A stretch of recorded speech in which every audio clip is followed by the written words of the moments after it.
Please welcome the co-founders of Telltale Games, Dan Connors and Kevin Bruner.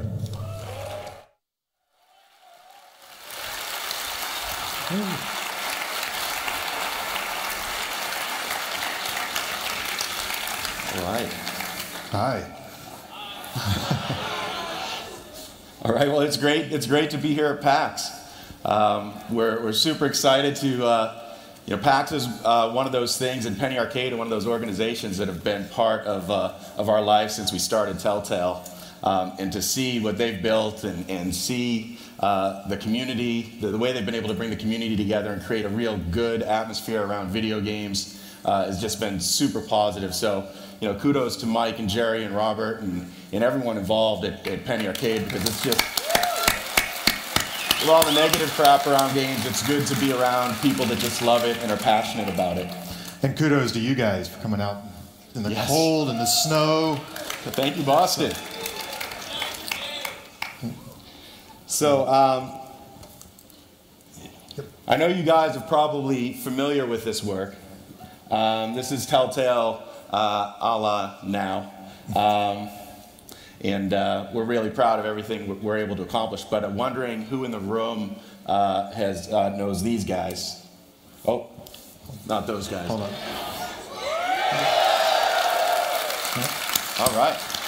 A couple. A couple, yeah.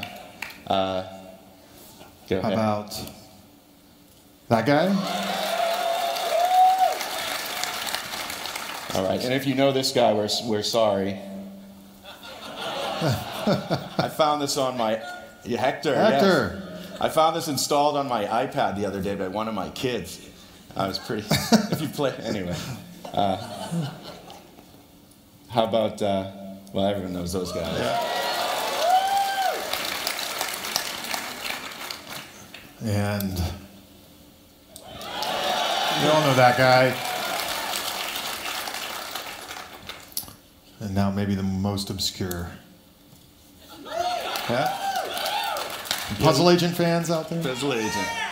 We saw Graham Annable, who created Grickle, the other night, and I don't know if everyone saw him at the Oscars, that he was up for a nomination for his work with Box Trolls and everything else. So part of our Telltale family that's gone on and done great things. So, we wanted to come out here and talk about Telltale and how we started it. I think Kevin and I are the first two people to ever do a story time together. So we wanted to tell you the story of how we came to build Telltale and why, and then how two guys like us, grew this thing to what it is. So we're going to start at the very beginning.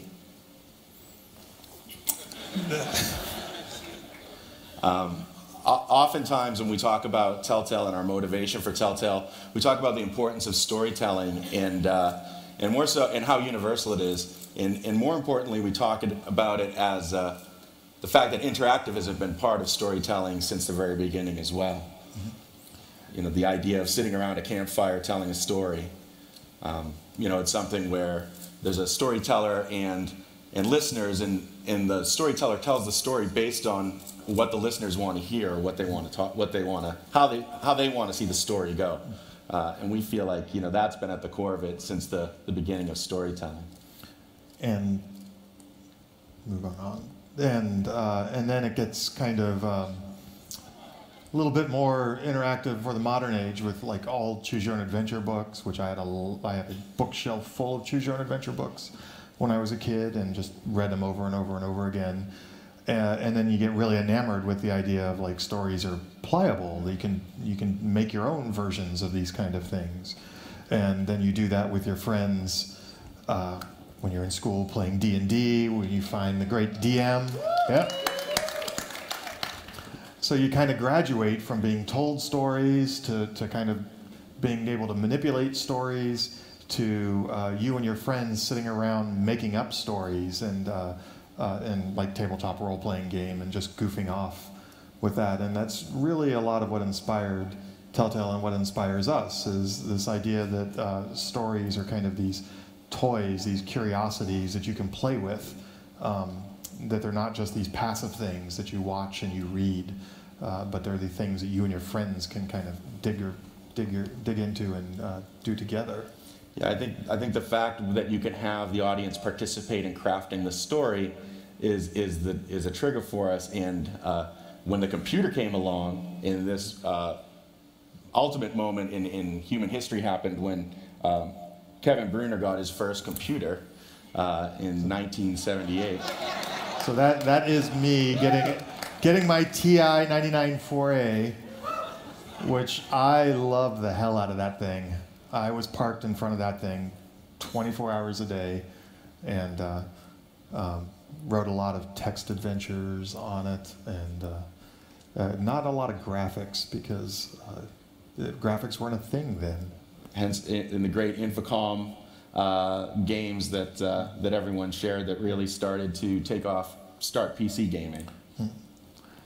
So I never got a computer. I'm from Boston too, and I'm not using that as an excuse for saying people from Boston are computer literate, but I was more playing, I had my Patriots jersey and I had my Big Jim that I got for Christmas.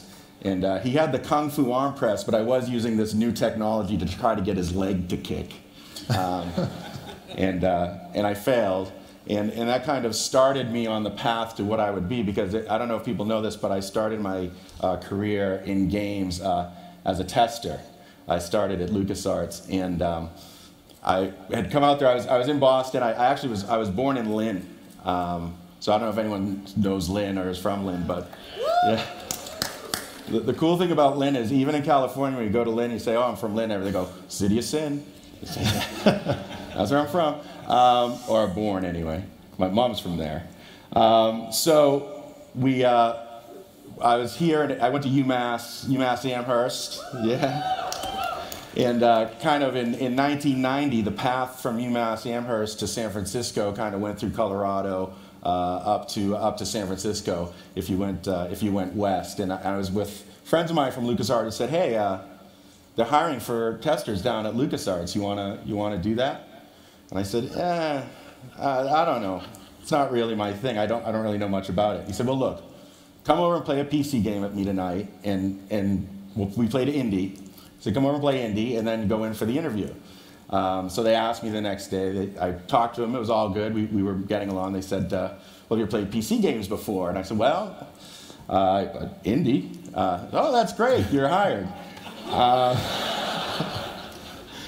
So I went in for my first day and sat down, and they said, "Dan, just go ahead and start the game. Go ahead and play." So I sit down. They said, "What you got to do?" Does anyone know DOS? Does anyone remember DOS? All right, so you guys will appreciate this. So they said, just play. So it's my first day on the job, and I walk in the test pit, and there's Captain Trips, who is Joe Ashburn. He's in his tie-dye and his sandals, and there's Bill, who does all the flight sims, the Korean War veteran. I mean, it's everything you want in a test pit that you can imagine. And I sit down to play, and I say, "Okay, I'm ready." I said, "What do I do?" And they said, "Well, just type in CD ... I said, "All right, CD ... That's easy." And this is what they meant. This is DOS. CD ... It was Day of the Tentacle. And I'm like, "Okay, well, this is easy. I can do this. This is CD ... So I type. So I look at the C prompt. I say, "Oh, CD ... Right? And I'm like, "Okay, it didn't start. Hey, Cap, I typed in CD ... and I got this. Syntax error. Uh-oh, I think I broke the machine. It's still my first day." So I look at Cap. I say, "Cap, CD ... is a syntax error." He's like, "Oh, don't worry about that. It's CD ... I said, "Oh, CD ... which was the same thing." So I looked at them, and all of a sudden the real smart guy comes over and says, "I can't get this started. I think I got my first bug."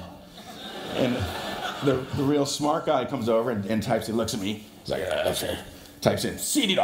game starts. I'm like, "Oh, that's great." He never told me what he typed. But I'm like, "That's great. I'm playing." And later I heard that he went back to my boss and said, "Gee, that new guy's an idiot." but I realized something there, that user flow at that point was not only not user friendly, it was actually user hostile. When you verbally gave out how to launch the game, it sent you to a syntax error. And that was the state of the games industry in 1992. So really only smart people played, or people who kind of obviously knew what to do. And it's not super complicated, but I'm no programmer. So I use that ability as that perspective of someone who doesn't understand to help bring new people in as games got more complicated from going from DOS to loading CD-ROMs to Win95. Oh God, right? That whole transition was just nasty, and my ability to have no idea what I was doing really brought me to a place where I helped people figure out how to do what to do. So it was a great time to be doing that. And at the same time, Kevin was doing his thing. And was working on videos. I'll let him tell you about that. So at the same time, I was trapped in Florida, and this is a picture of me probably in the same time, 90, 91, 92, playing with my video toaster. Remember video toasters? Okay.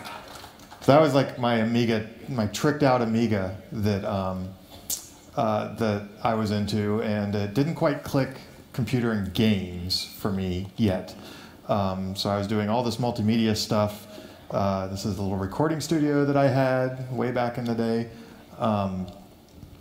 Me and all of my friends, some of whom were actually here today, because we still obsess about this stuff. But this was a little community of people who were using technology to make videos. A friend of mine was a Steadicam operator. Friend of mine was a video editor. I was doing weird computer stuff and technology stuff, still hacking a lot. I had a Power Mac at home that I was all obsessed with. And we kept we were all in this storytelling. We were in film, we were in television, we were in kind of media. And we kept trying to mash all of these things together continually. I remember we were at a friend of mine's house. We had just finished watching Chinatown, and we all looked to each other and were like, that would make an awesome game. And we started trying to figure out how to gamify Chinatown. And we actually, we were obsessive about this stuff. And we actually put together a prototype interactive movie in 1994 that we shot it. My friend Kevin shot it, my friend Noy edited it, and I coded it up and put it together. My friend Tim, who you'll see in a minute, starred in it. Actually, no, we didn't put Tim It's you. in here. It's me. We put a me shot in it. But in 1994 was a time where video and games were starting to come together, and kind of the early passes at trying to pull stuff together, pull storytelling and game interactivity together. Yeah, this is when QuickTime had just come out, and computers could play back video, and it was getting really, really interesting. So here's a really quick clip of me playing Louis the Beatnik Bookie from this interactive movie prototype we did. We shot about 60 minutes of raw footage, and it turned into a 9-minute playable thing that you could click through, and we desperately tried to find the actual playable version, which we'll turn up somewhere, and then we have to find this antique Mac to play it on. But here's a little of an interactive movie prototype from 1994.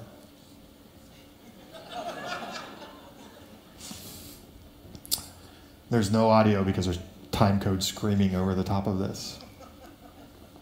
So that's all there is there. But we were, thanks Joe.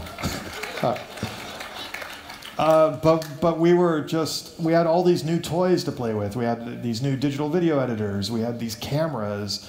We had computers that we could program, and we were just continually just trying to mash all this stuff together. And it didn't fit together really well and really organically.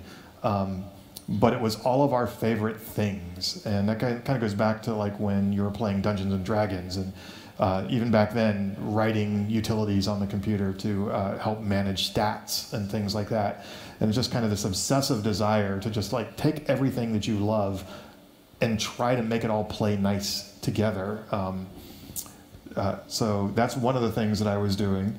You were also obsessing about trying to play with cameras. And I was in the embarrassing film clip part of the presentation. I was working with Dave Grossman and Jesse Clark, who I worked on Sam & Max with. And I met Dave at Lucas, and we put together a local cable access show in Marin. It ran from like '93 to '97. We really worked hard on it and did a lot of work on our writing and acting and everything else. And it was a real early start of just working on storytelling and story beats and trying to make something compelling. And I dug the video up, and I thought my performance was much better. But this here is this.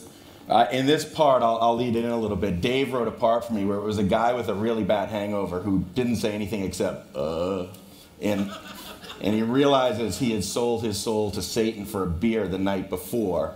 And in this scene, this is the realization. So this portrayal by me is all acting and has nothing to do with my attitudes or proclivities at the time. So here we go.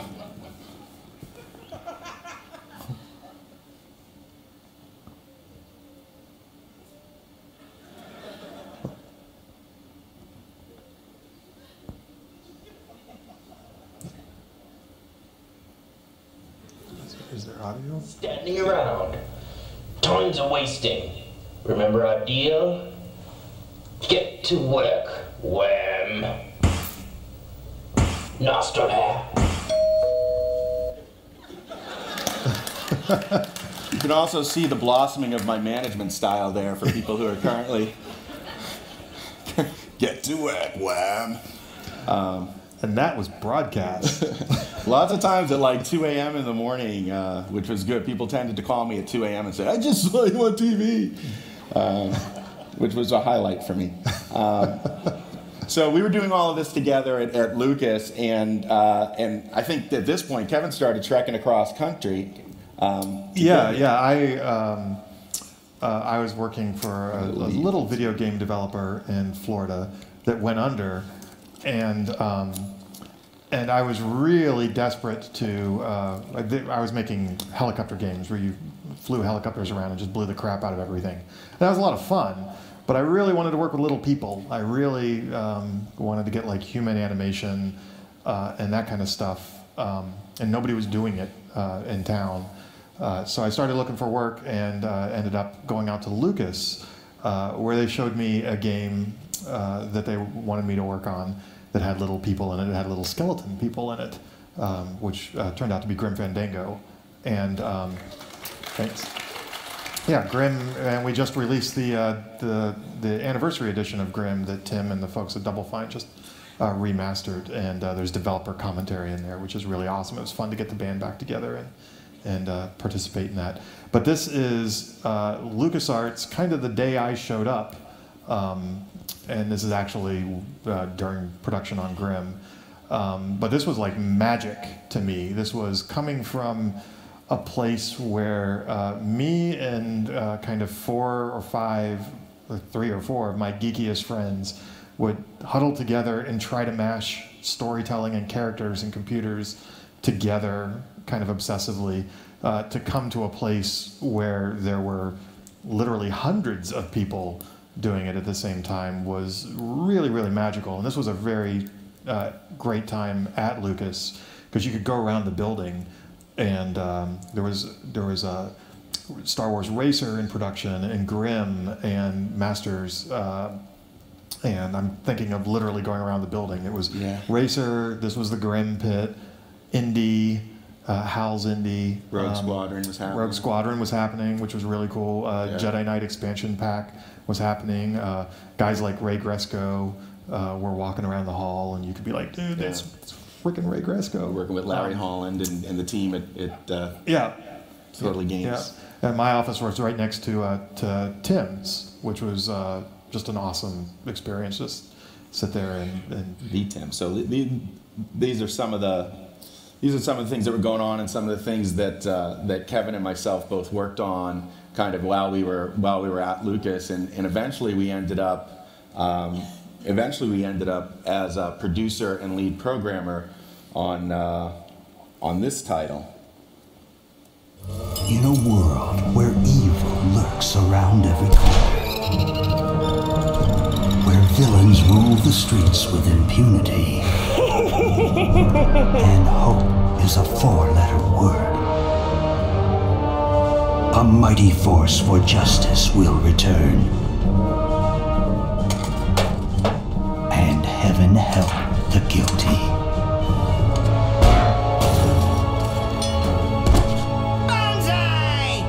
You crack me up, little buddy.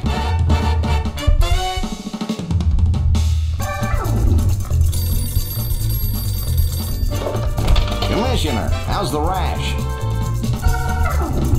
Why won't you just die? This is so degrading. Shut up and dance.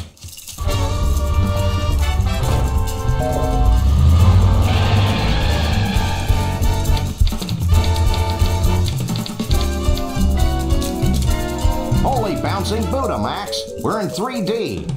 It's been done.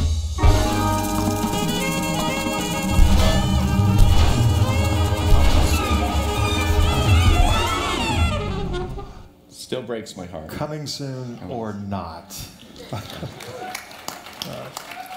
So we were working on Sam and Max together as producer and programmer, and it was a really important time for the two of us to really figure out how we thought about the world and things. And I think something that's important, and when we started Telltale, we were coming from a place of people who work in positions that enable the creative and help create a process for the creative to succeed.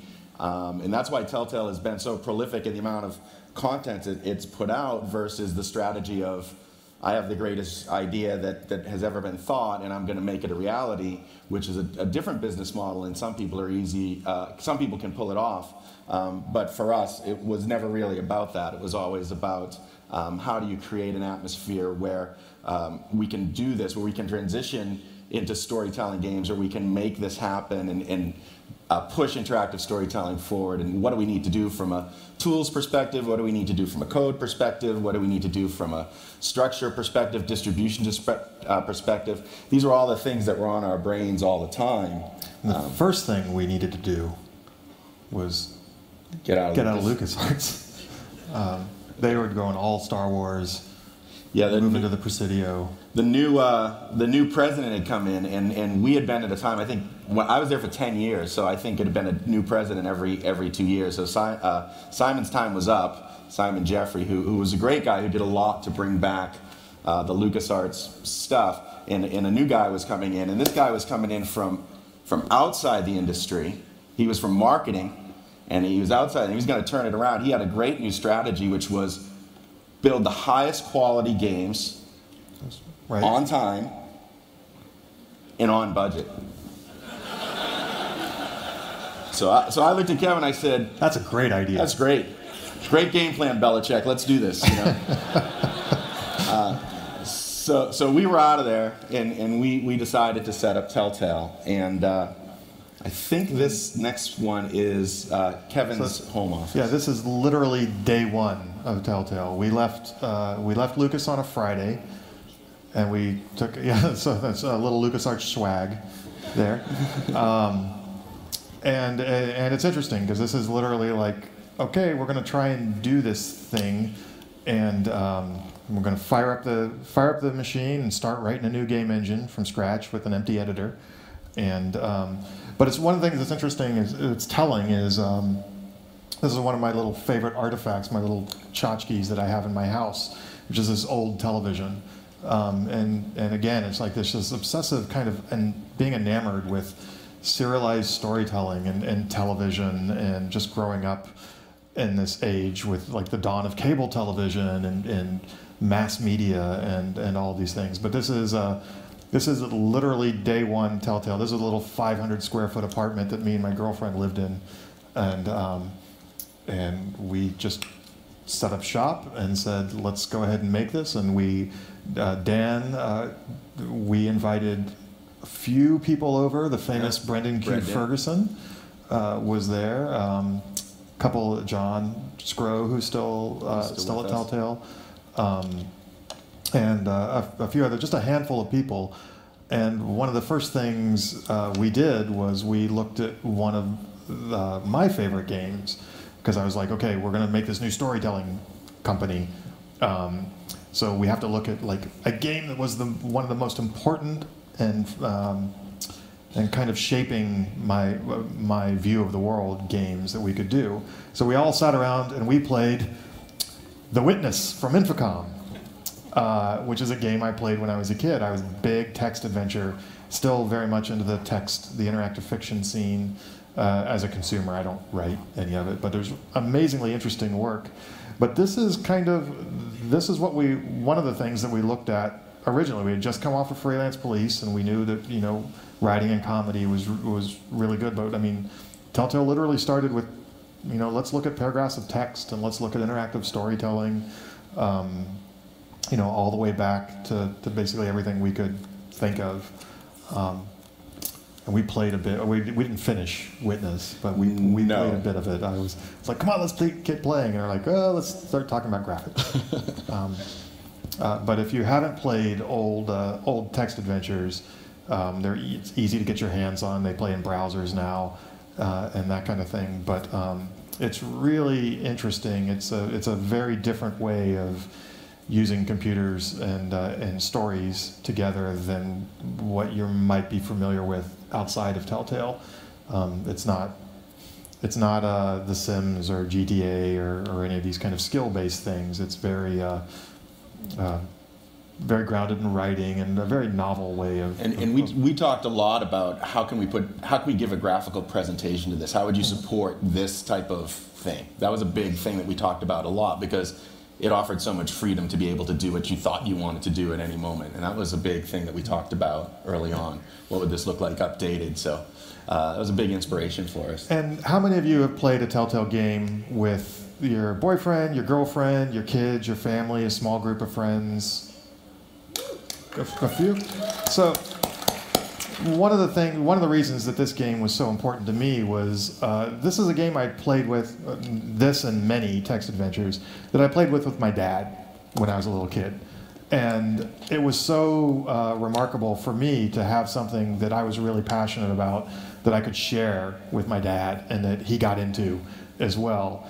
And certainly when we started Telltale, this idea of making games that were fun to play with your girlfriend or your wife or your kids, to kind of recapture that feeling of a shared experience, because this was the era where like super high-end FPSs were kind of the norm, and it would be a very kind of isolated solo, maybe a little online play, but we really wanted to capture this idea that stories are things that are shared, and they're shared experiences, and a lot of that is trying to recapture some of the things that were happening when you could play games like this. Old adventure games, you get stuck on a puzzle, and you could spend a week with your friends, and your friends would try to feed you hints. They didn't have facts. Yeah, I remember like when Myst came out, and it was fantastic, because Myst is the first graphic adventure game that made me feel like I was playing a text adventure, and everybody was playing Myst. And it was awesome, because it used to be like the old text adventure games where you go to school and you'd be like, I'm stuck on this puzzle, and your friend would try to kind of nudge you through it. We were doing that at work now. Everyone was playing, like, how do you get off the whatever island you were stuck on? And it really captured that kind of social kind of water cooler effect that it felt like kind of had eroded away from games. And that's one of the things that I think at Telltale we were able to bring back to the table. And it's fun to play with a couple of people sitting around a couch, and then it's fun to get on the internet and compare your stats about what choices you made. And a lot of it is grounded in just kind of trying to recreate some of the magic that these older games had. Yeah, we walked through this, and we walked out of Lucas and started working towards our business plan immediately. We had to have our business plan. We walked out on like April 14th. My wife told me she was pregnant on April 16th, and we tried to have a business plan ready for E3 by like May 3rd. So we were cranking, and this is from our first business plan, which this is miraculous for really two reasons. One, how true Telltale's been able to kind of stay to this nascent vision. It's not exact, and this got reformed over time, but also how putrid of a slide it is. And that we actually, this really made Kevin and I realize that art and all of that were going to be real talent was going to be real necessary on the art and graphic design. We figured we probably should hire an art director. But it's certainly this, and then the other thing we did, we started working on our first game, which was Telltale Texas Hold'em. And I don't know if anybody's played this, but we started working on this. There was a couple key things for this. One thing, we really wanted something where the user was doing things that the characters would have to respond to, and the characters would have to understand what the player was doing by clicking the button. So if they were raising, the characters would all respond with a big raise comment. So it was very important to build characters that responded. And it was also important that they all had no legs, because we didn't have much money, and we were doing the whole thing. When we made this, we called in every favor that we had. So this was all like volunteer artists sneaking hours here and there, and volunteer voice talent. Brendan is actually the voice of Theodore, of Dude Bro there, and I mean, literally just scraping by, like anybody who could animate anything for us, anybody who could do some sound recording for us, who could write some music for us. I wrote a line of dialogue. Yeah, I mean, it was, everybody was pitching in. This was a real super scrappy effort, and it's still for sale today. If you go to Steam and buy the Telltale Everything Pack, which you should go to Steam and buy the Telltale Everything Pack as quickly as possible, it's included in there, and it's funny because this wasn't, in some regards, it was like a slug project that we were just like, let's see if we can build anything, and that's why it's like didn't have legs. It's like, let's keep it simple. Let's just see what we can get to the screen as quickly as possible. And poker was all the rage on TV. Texas Hold'em was hot at that point. And we put it on, we put it on for sale at telltalegames.com. So it was also our first product testing. And all of this was important, like the horrible business slide, the Texas Hold'em game, and actually going to market. These were all things where we learned incredible things. Like one of our first investors, angel investors, we were trying to get to invest in us. We said, yeah, we got this great Hold'em game. Check it out. What do you think? It's really cool. And he played it, and he looks, and he says, shouldn't there be a lady with a bikini? And I was like, hey, Shaky's not getting a bikini, dude. But we realized we were misaligned. You know, our perception of what we were building versus what the Texas Hold'em market might have wanted was just we weren't in sync. We weren't in the right place. So we realized we had to really understand the audience we were selling to, and it was important to get that knowledge and get that understanding. And then that slide and our business plan evolved over like the next 7 months. And finally, the e-commerce piece, we could only take money from half the people that we're trying to buy. So if you're setting up a business, obviously that's not a good success rate. So all of these things allowed us to start the process of working Telltale and massaging Telltale and building it to what 10 years later would lead to, or 8 years later would lead to Walking Dead. You think we would have known, because one of the first things that happened was we were like, hey, we're going to do poker because it's all over TV and it totally makes sense. And Brendan was like, well, I don't know how to play poker. Because we were like, we're going to do the social aspect of poker. It's like playing poker with your friends. So Brendan was trying to learn how to play poker in an online poker form, right? That was just like one of these JavaScript-based kind of things. And he was having fun with it. I was sitting next to him, and I noticed his seat at the virtual table that somebody was like, like Bob 891 or something. And I was like, oh, Brendan, where are you at? What URL are you at? And I go in and I create an account called Bob 892. And I sit next to Bob 891. And I open the little chat window and I start screwing around with Bob 891. I'm like, no way, Bob 891, I'm Bob 892, right? And this turns out to be way more entertaining to Brendan and I than poker. So I'm like, hold on, Brendan, wait a minute, and I leave, and I bring up a website of Carl Sagan lectures, and then I log in as Carl Sagan, and I start talking smack to everybody. Carl Sagan. And I'm like, Brendan's like, ooh, Carl Sagan's here. Ooh, what are you gonna do? And I'm chatting back. I'm like, I'm gonna kick all of you guys' ass. That's what I'm gonna do. And I'm going all in, and I'm like just trash talking. But then like every fourth line, I would copy and paste a chunk out of a Carl Sagan lecture and put it in there. And everybody else, Brendan and I are rolling on the ground. We're just having the time of our lives, and everybody else in this poker room is getting so pissed off at us. We're just like, we're here to play poker, and that just gives you an idea of kind of how much we had to learn when we said, you know what, it's 2004, we're going to make a comedy poker game. And start our company on comedy poker. We didn't know how to make poker. We didn't know why people were playing poker online. And then everyone wanted to bet real money in this thing. And we're like, no, it's about the jokes. And again, kind of like this ridiculous obsession we have with this junk is, how many people have played Poker Night at the Inventory? Right. So the press release for Poker Night at the Inventory proclaimed that it was the Citizen Kane of comedy poker games. And we stand by that today. It is the Citizen Kane of comedy poker games. But like figuring out like the things that we really cared about, the things that really kind of entertained us, and how to make a business around it and do that. Like we knew we were gonna have to self-publish because Sam & Max, which we loved, had just gotten canceled, and publishers weren't interested in making this kind of content. And this is just an example of like we wanted to hit the ground running. We wanted to be dialogue driven. We wanted to be character driven. We wanted to get up to speed as fast as possible.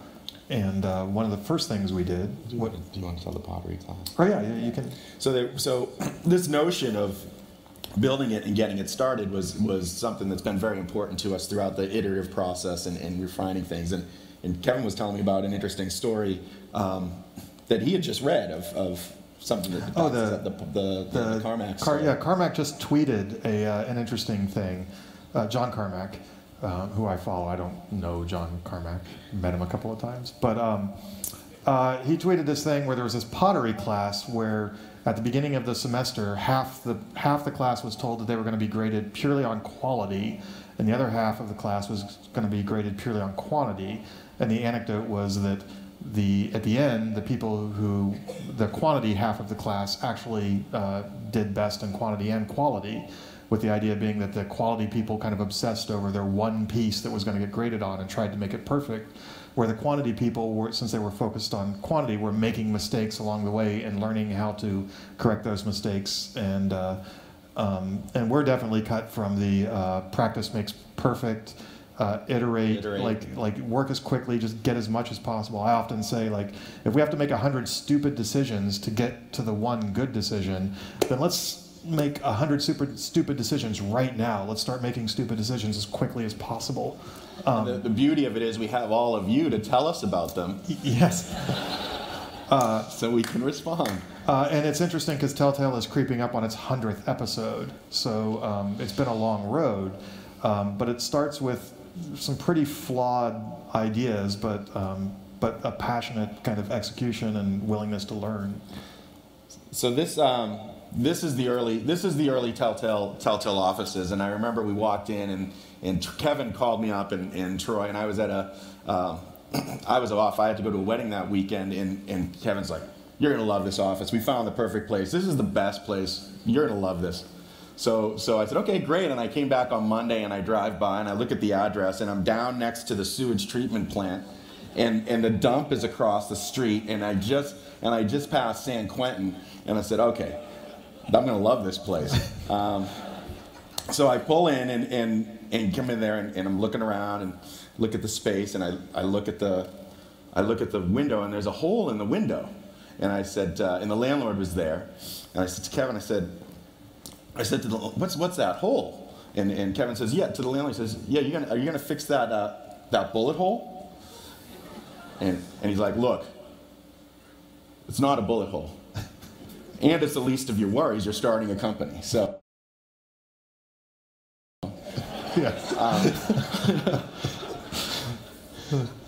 so we took it. Yep.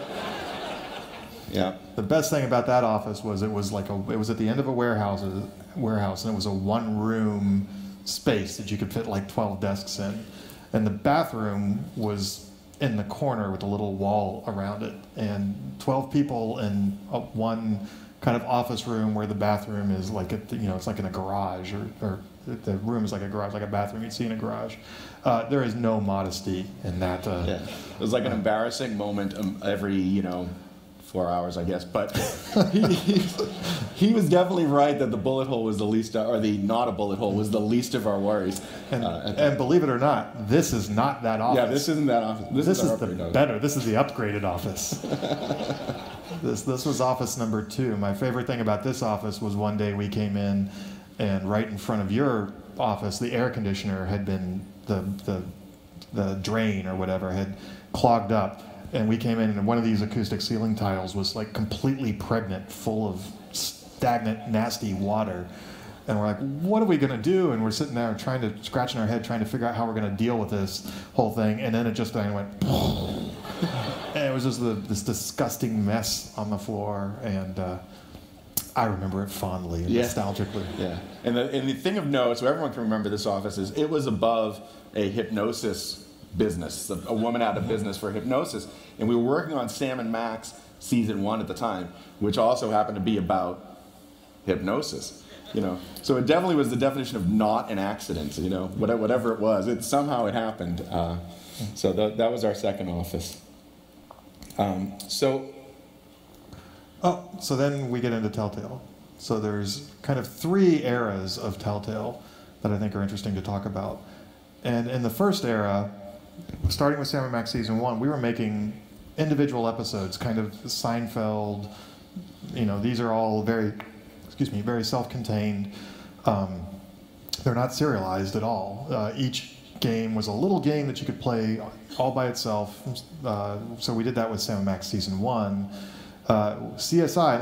Not a lot of people these days remember that we made CSI games, but we made 4 CSI games. We were probably the only people in the game world who went after this and were like, we want to be the team that makes the CSI games, because they were self-contained stories, they were little cases. We did this with Ubisoft, and they're actually really good. They're good early Telltale, really entertaining, well thought out. They're CSI games, so they're forensic.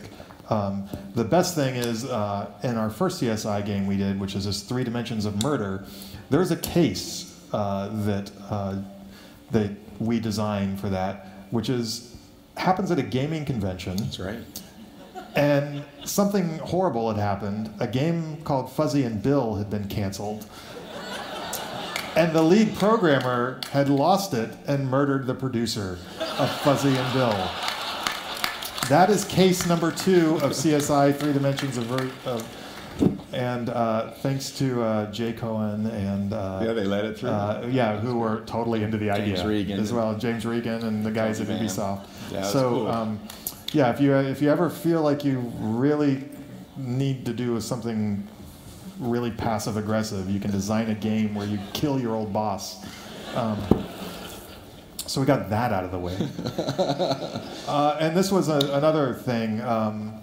We were doing a series of games based on Bone.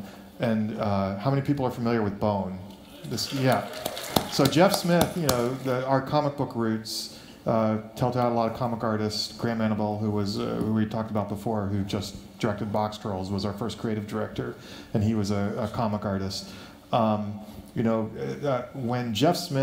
When we reached out to Jeff Smith and he said that he would let us do a Bone game, that was pretty amazing to us. We had a lot of respect for him. We were talking with Steve Purcell on Sam & Max. So these were 2 kind of external creatives that we had a lot of reverence for, and we're really excited that they would let us work on their stuff.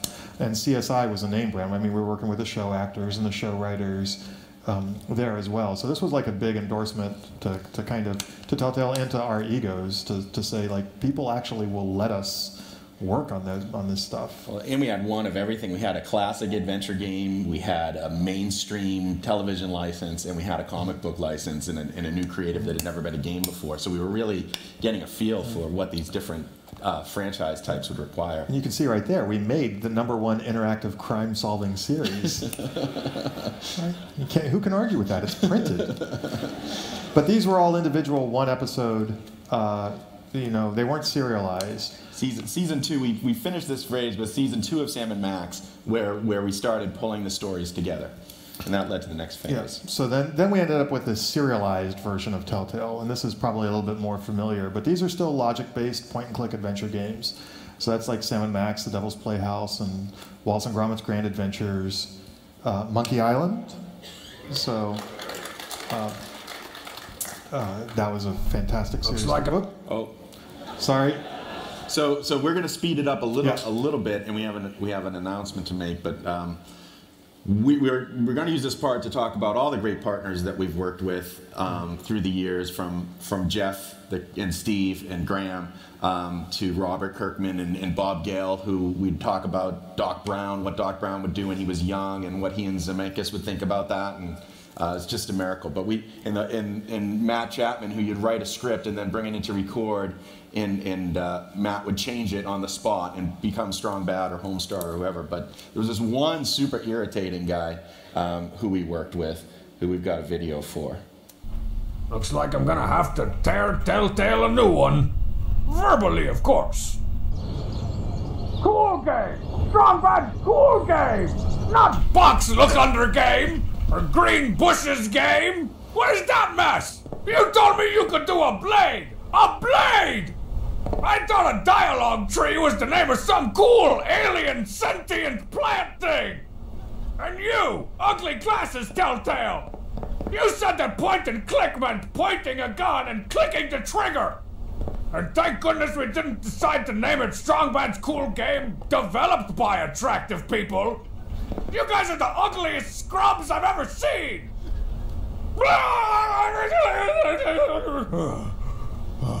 Okay, calm down. Keep it together. Here's what you do to save this game from certain doom. Fade in. Interior. Awesome video game. Day. In a world where reality and video games have merged in a pixelated cataclysm. Can Beefy, Robot Pant, Strong Bad restore order to the galaxy, save the princess, and slay the dragon? That's all I got. I'm gonna go find the sandwich cart guy.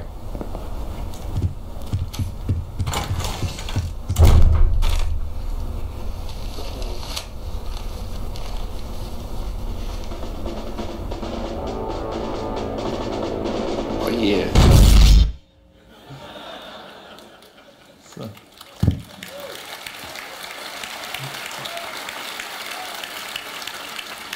So we're trying to be cool and look at the clock and get our presentation done. We're running a little bit behind, but we had an important announcement we wanted to make that's going to require some housekeeping. So yeah.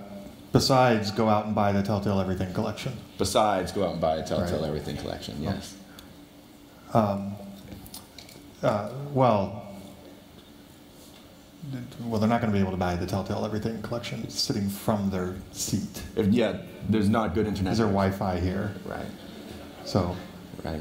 So maybe it'd be more convenient. We're going to give you all the Telltale Everything collection with a passcode, and people are going to be coming by and handing it out. All right.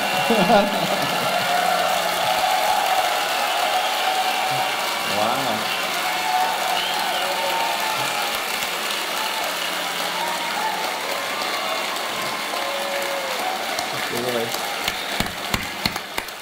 It does include Texas Hold'em. Now that is almost a $40 value.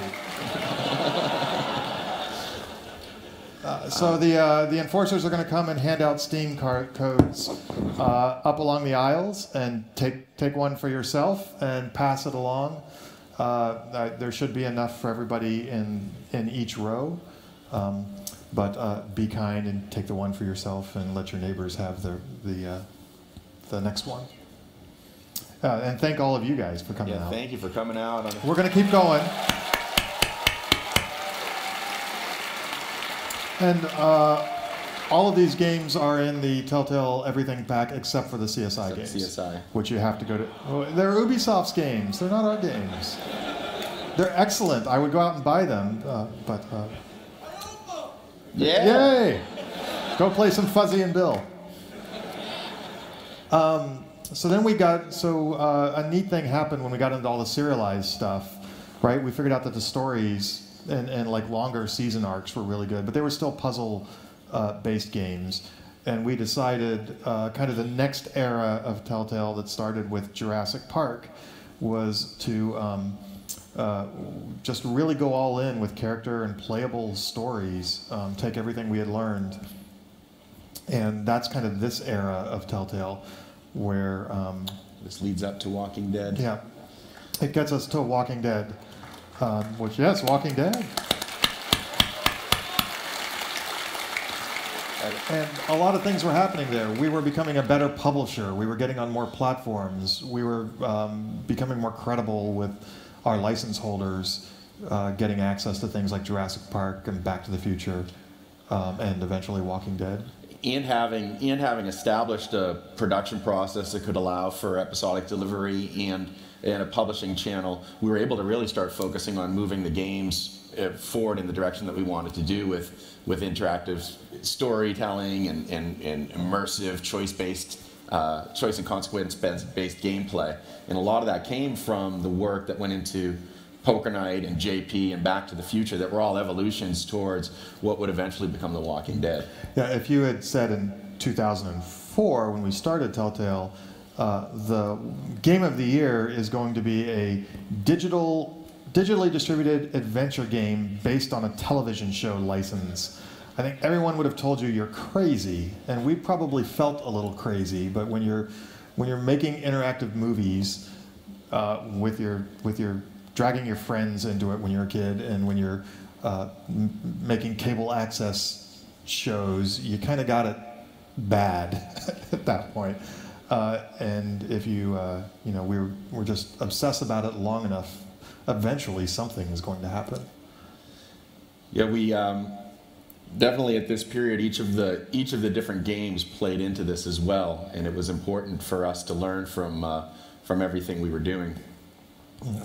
So we made Walking Dead was kind of the breakout hit where we finally were able to kind of bring all the pieces together, and since then we did Walking Dead season 2. We've done yes, if you played Walking Dead season 2. How many people have played Wolf? Okay. Wolf is a little magical because something really weird happened with Wolf, which is we licensed the comic, which was awesome, and then we made the game, and the game was official canon, which was fantastic. It's the first time Bill Willingham was excellent to work Bill with. was awesome to work with. And then a crazy, crazy thing happened, where then they took the game and they turned it into a comic. So this is out now. There's an issue there's going to be 5 issues, one that covers each episode of the game. And then I guess we'll license the comic back and remaster the game, and it'll be like Inception. But this is crazy cool. Like, not only did we were telling great stories interactively, but now I think we've really kind of reached a place where the stories we tell are richer and kind of like we've really kind of come into our own. This one has really makes deal making really complicated these days. Yes. And now, Game of Thrones. Hopefully everybody out there is playing this and trying to save House Forrester. It is up to you whether they survive or not, or who survives or not. I think it's really, really great on this one that we worked so closely with George R.R. Martin, and Ty Franck to find the Forrester house, and he said, you guys go ahead and help craft their story during this time frame. That was a big thing for us, and it's so proud to be part of their lore. Yeah. And HBO is top of their game from scripted narrative, and to be working with everyone at HBO is just a dream come true. I mean, they're a fantastic company to work with. But then so many people came to Telltale from Walking Dead, because that's that was the big breakout. And we did Walking Dead and Walking Dead season 2 and Wolf and Thrones, and these are all very heavy, and we have a lot of comedy in our background. So a lot of people were surprised when we started doing Borderlands. But internally, after 2 years of sitting around tables trying to figure out how to torture Clementine, there's so much kind of pent-up comedy. We're like, hooray, fart jokes! A joke. So this series is going on right now, and if you haven't had a chance to check it out, but again, it's like working with the folks at Gearbox really is kind of a dream come true. It really does feel like we've sort of arrived in a way. Yeah, and it's another one. The great thing about this is we've been working towards this for a long time. It's a game, and then we're providing an additional story for it, and building out that universe and making it richer is something that we feel like we can do with any medium, and all the mediums are starting to bleed together in such a way that franchises need to be thought about with all of the different components working in sync, from a storytelling standpoint, from a platform standpoint, from a gameplay standpoint, and the opportunities now to really start continue pushing things forward, which is what we're always going to do, because that's what we're made to do, I suppose. Yeah, it feels like if we went through an era of the single episodes, and then we went to serialized puzzle games, to serialized kind of role-playing, just straight story games. I don't know if you guys have read about our recent announcements of our partnership with Lionsgate, which amazing film and television company, and our announcement about super shows and things like that. We feel like we're on the cusp of entering into another phase where we'll get another 4 or 5 years of really interesting kind of different types of Telltale content coming out. So we're just going to keep, I feel like we're kind of like the Voyager, where we've got our 100 episodes. We were out at the edge of the solar system as far as computers and storytelling and mushing all that stuff together is, and we don't exactly know what we're going to find next, but we're kind of floating out there. And, I remembered what I was going to say on the slide where I stumped him for, which was when we started Telltale, adventure games were dead, like a weekly announcement they were dead. Mm-hmm. Because Bruner killed them. Yeah. Licensed games were dead. Story was impossible to do in games, and digital distribution was never going to take off because what was the name of that company that? Because one of the retailers was going to stop it from ever happening. So everything we wanted to do was either dead or impossible. So if you want to build a company that can stay around for 10.5 years and move into the next generation and all of that, do everything that people say can't be done, and you'll be just fine. So it's